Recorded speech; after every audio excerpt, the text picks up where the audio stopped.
Jadwal kedatangan kapal perang KRI Brawijaya 320 telah resmi diumumkan oleh Panglima Komando Armada Republik Indonesia, Pangko Armada RI.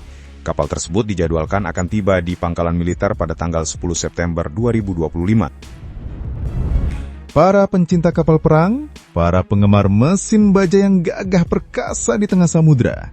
Hari ini saya nggak mau ajak kalian ke tempat liburan atau destinasi healing, tapi saya ajak kalian menyelam. Bukan ke laut dalam, tapi ke dalam dunia alutsista, khususnya armada laut kita tercinta. Karena yang akan kita bahas bukan kapal wisata, bukan juga perahu nelayan, tapi monster laut modern, kapal perang kebanggaan terbaru Indonesia. Dan bukan yang biasa-biasa saja, ini kapal yang bikin galangan kapal luar negeri pun angkat topi.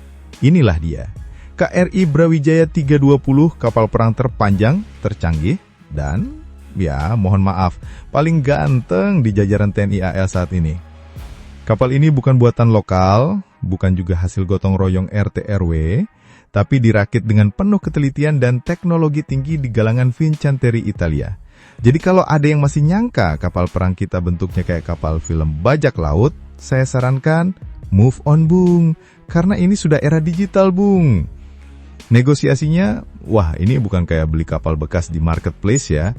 Pembahasannya sudah mulai dari tahun 2023. Lama? Memang. Tapi kan kita tahu ya, kalau urusan negara itu pasti lebih banyak rapatnya daripada hasilnya. Tapi kali ini, hasilnya nyata. Juli 2025, boom, resmi diserahkan ke Indonesia. Saksi sejarahnya, tak lain dan tak bukan, langsung kasal kita, Laksamana TNI Muhammad Ali, nggak main-main. Beliau datang sendiri ke galangan kapal di Italia buat menerima anak baru TNI AL ini, Bung. Dan kita nggak main-main juga soal ukurannya. Ini kapal perang terpanjang di Indonesia saat ini. Panjangnya 143 meter. Panjangnya itu setara 3 kali panjang lapangan basket NBA. Ditambah 1 warung kopi. Bobot kosongnya aja 4.900 ton. Kalau isi, bisa sampai 6.200 ton. Dan itu belum termasuk harapan rakyat Indonesia yang dititipkan di dalamnya loh. Lalu siapa yang operasikan? 1-2 orang? Alah, ini bukan perahu karet ya, Bung. Awak kapalnya total 171 personel. 171. Coba bayangin kalau mereka semua ngumpul di satu ruang makan. Itu lebih ramai dari acara open house lebaran, Bung. Nah, soal senjata, jangan khawatir.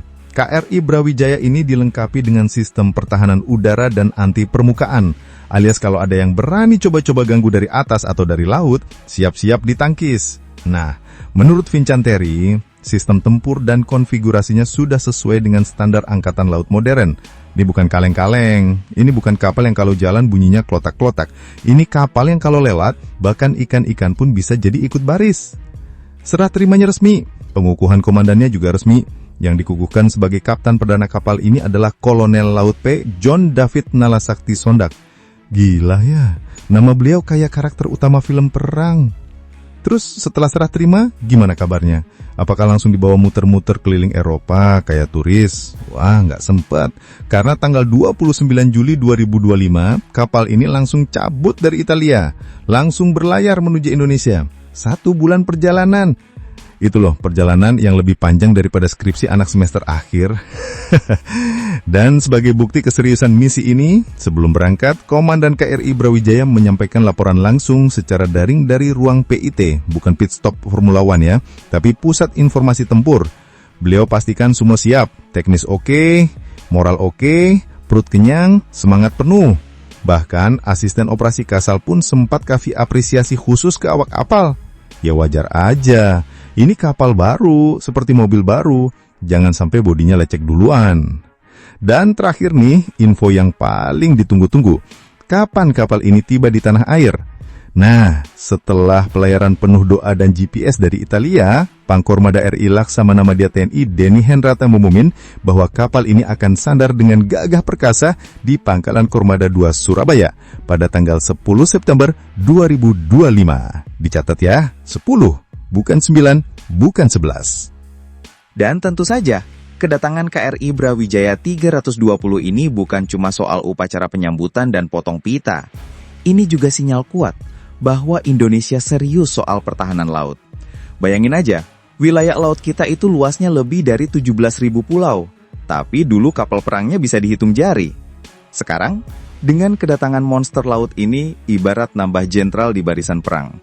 Apalagi KRI Brawijaya 320 bukan sekedar panjang dan berat, tapi juga punya peran strategis, siap dikerahkan buat misi patroli, pengawalan, hingga operasi militer yang lebih besar. Dan jangan kira kru kapal ini cuma bisa nyetir kapal ya teman-teman. Mereka ini sudah dilatih buat ngoperasikan semua sistem tempur, komunikasi, navigasi, bahkan kalau situasi mendesak, ya siapa tahu bisa juga jadi barista kalau lesin kopi hidup di dalam kapal. Karena ingat, 1 bulan perjalanan di laut itu nggak main-main. Bukan cuma soal cuaca ekstrim atau gelombang tinggi, tapi juga soal menjaga semangat, fokus, dan kesehatan kru. Karena beda ya antara naik kapal perang dan liburan naik kapal pesiar. Dan laporan terakhir menyebutkan, selama perjalanan pulang ke Indonesia, KRI Brawijaya 320 juga bakal singgah di beberapa pelabuhan sahabat untuk keperluan logistik dan koordinasi. Mungkin juga sekalian promosi kecil-kecilan, biar dunia tahu bahwa Indonesia juga bisa punya kapal yang bikin negara tetangga celingukan sambil bilang, itu punya siapa tuh, guda amat. Dan ngomong-ngomong soal desain, jangan bayangin dalamnya kayak ruang kelas atau ruang UKS sekolah ya. Ini kapal kelas frigate berat, yang artinya interiornya didesain untuk efisiensi, kecepatan reaksi, dan kemampuan bertahan dalam pertempuran.